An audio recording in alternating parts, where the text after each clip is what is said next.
is Dr. Christina Parks. I received my PhD in cellular and molecular biology right here in the state of Michigan from University of Michigan Medical School. And so I'm very well versed in the science of both these mRNA gene therapy vaccines, this kind of technology, as well as what a vaccine is designed to do in the body, what it can do, what it can't do, and the fact that this is extremely complex science that has been oversimplified in the media to basically take away our freedom of choice. What I want to address today in this limited time is the fact that vaccine requirements and mandates are based on the faulty assumption that the vaccines in question prevent transmission of the pathogen, right? Does the vaccine for DTaP prevent transmission? No. Does the vaccine for flu prevent transmission? No. Do the vaccines for COVID prevent transmission? No. In fact, they were never designed to do that. All right, so you're asking, what about this 95% effectiveness? If you look at those clinical trials, they do not say that they prevent transmission. They expressly say that they're measuring whether they attenuate symptoms. So they're 95% effective based on their clinical trials at attenuating symptoms for the first variant, which is essentially gone in our population. Right now, the predominant variant is the Delta, and CDC Director Walensky basically said that these vaccines have no ability to prevent infection by and transmission of the Delta variant.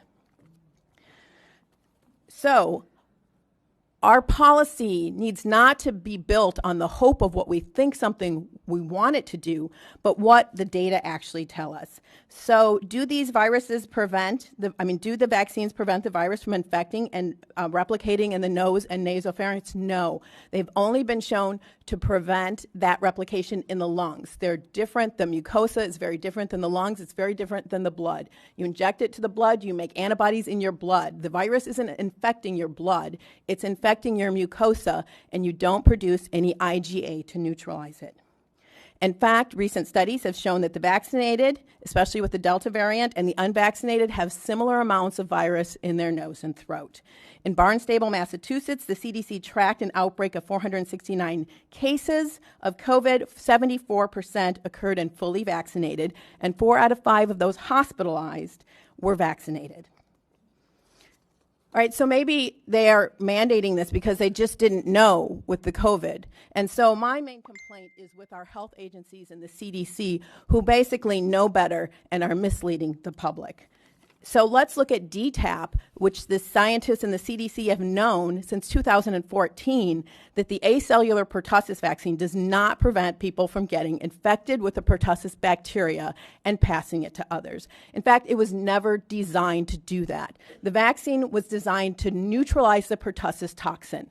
Pertussis, we know it as whooping cough. It can be fatal for children under 6 months. So neutralizing this toxin saves lives, all right? I'm not going to debate that. But what it doesn't do is neutralize the bacteria. So what happens is fully vaccinated children go to daycare, they pick up that bacteria, and they come home and they give it to their newborn brother or sister. They get deathly ill, and they go to the hospital. Hopefully, our medical professionals are able to save them. But who do they blame? Now the CDC is blaming anti-vaxxers for the limitations of this vaccine design. I suggest that they be transparent and tell parents that although it is preventing severe disease in their children, it is not preventing transmission because we have created a whole class of asymptomatic pertussis carriers who are increasing the disease. Now, the old DTP vaccine that many of you who are my age or older got did prevent transmission. When we switched to the safer acellular version, they knew that it was never designed to prevent transmission. It was safer, it had less adverse events, but pertussis cases have gone through the roof. There's a resurgence in pertussis because of the design of the vaccine, and the vaccinologists know this. They're trying to address it, and so we cannot mandate that something that does not prevent transmission. All right, what about the flu vaccine? Well, they have shown that basically there's no difference, there's no statistical difference if you're vaccinated or unvaccinated, whether you get the flu or not. But it's even worse because although that first year it is somewhat effective, it's about 65% effective at preventing symptoms in you, after that, it actually has negative efficacy. And I want to address this because it's very important. Vaccines are made to a specific variant, and when that variant mutates, the vaccine no longer recognizes it.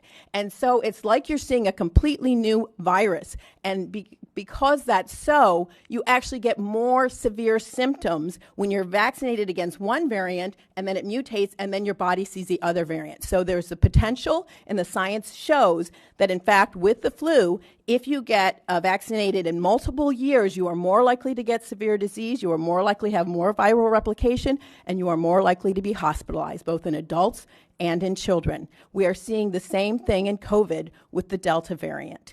And so we are mandating that people get a vaccine that could actually make them more sick when they're exposed to the virus. In fact, this week, a paper came out, and what it showed is that with this Delta variant, when you're vaccinated, your body makes antibodies that are supposed to neutralize the virus. But they were supposed to neutralize the old variant.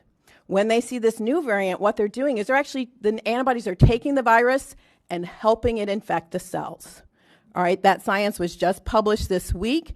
We need to be looking at the science, and we need our policy to reflect the science, and we also need it to reflect our rights. Okay.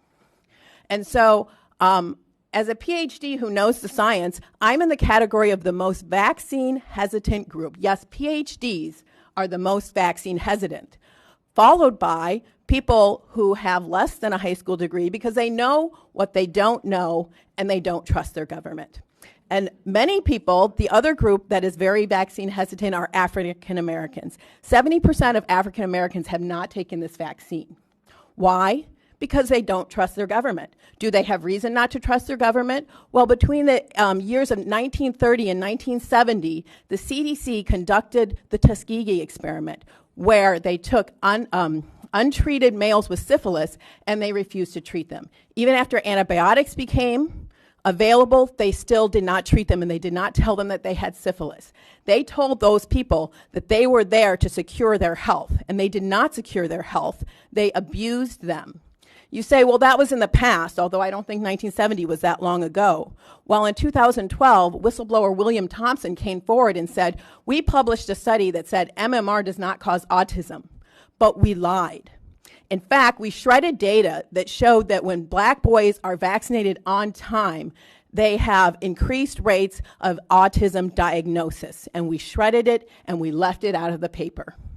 As an African American and a PhD, I want to ask each of you, are we going to exclude 70% of African American people from the workforce and from education?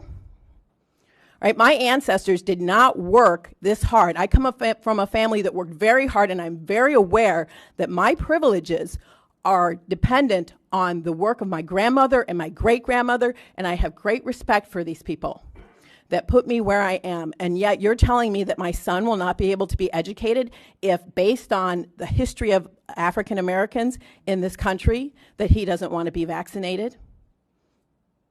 All right, so I will leave you with that question. Who are we going to exclude from the workforce? Are we going to continue with discrimination and segregation in the United States of America? Thank you.